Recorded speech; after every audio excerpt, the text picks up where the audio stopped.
Hai teman-teman, di sini saya akan membahas tentang etika bagaimana ketika mengikuti seminar proposal online. Bagi teman-teman, tentunya hal ini tidak asing, khususnya bagi mereka yang sedang menjalani skripsi. Nah, di sini saya ingin berbagi cerita tentang perjalanan atau pengalaman saya ketika gabung ke sempronya teman-teman dan sempro saya sendiri. Jadi, hal pertama yang harus kita tahu adalah ketika kita menjadi seorang presentator atau menjadi orang yang mempresentasikan proposal kita harus memperlihatkan kamera wajah kita atau facecam. Terus kedua, suara kita itu juga harus nyala, jangan ditutup kecuali untuk keadaan tertentu. Itu untuk presentator seminar proposal. Karena apa? Ya beberapa kasus itu seorang dosen kadang ingin melihat wajah kita, ingin melihat suara kita, meskipun bukan waktunya untuk ngomong, minimal wajah kita itu kelihatan.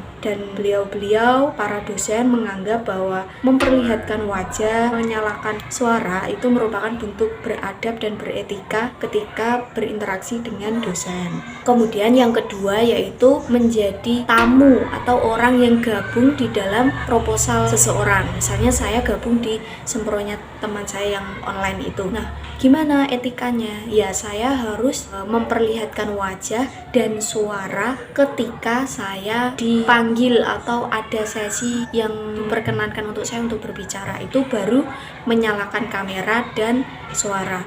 Tapi kalau tidak ada waktu untuk kita melakukan itu, ya kamera dan suara kita harus ditutup supaya tidak mengganggu jalannya kegiatan seminar itu berlangsung. Nah, ini sekedar sharing saja. Jadi kebetulan kemarin itu saya sempat melakukan kesalahan ketika saya itu gabung di sempronya temanku. Saya sempat meninggalkan HP saya itu karena saya mau pergi sebentar 5 menit. Dan ternyata selama 5 menit saya pergi itu ternyata nama saya sebagai peserta itu dipanggil sama dosennya. Mbak Ratna, coba ayo bertanya, mau tanya apa dalam proposal ini gitu.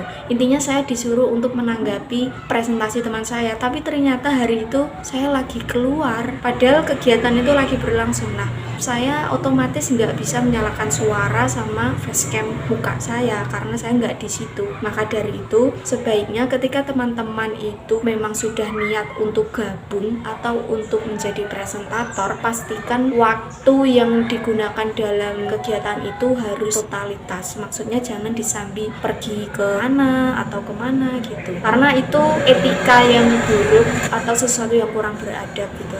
Istilahnya meskipun itu tidak bertatap muka secara langsung, tapi bayangkan bahwa itu adalah tatap muka secara langsung, apalagi dengan orang yang lebih tua, yang lebih dihormati. Anggaplah itu adalah momen dimana teman-teman itu bertemu langsung. Jadi kalau kalian bertemu langsung sama seseorang yang mungkin derajatnya lebih tinggi, pasti kan nggak mungkin tiba-tiba meninggalkan tempat, pasti harus terus standby di hadapan mereka begitu. So, dari pengalaman kemarin itu jadi pelajaran untuk saya dan mungkin juga untuk teman-teman supaya lebih beradab dan beretika ketika bergabung atau menjadi presentator dalam seminar online. Untuk videonya seperti apa nanti saya ceritakan di ending video ini. Bye bye. Peserta dari mahasiswa ada enggak? Ada Bu, satu. Cuma satu? Ya. Mungkin satu itu ada yang satu itu Betul. ingin bertanya, monggo. Baratna.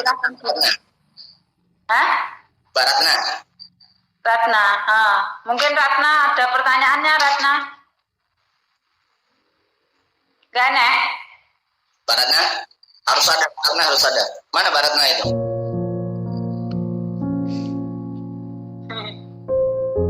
Oke, saya lanjutkan Pak Hasan. Baik, Bu. Saya ya. Baik.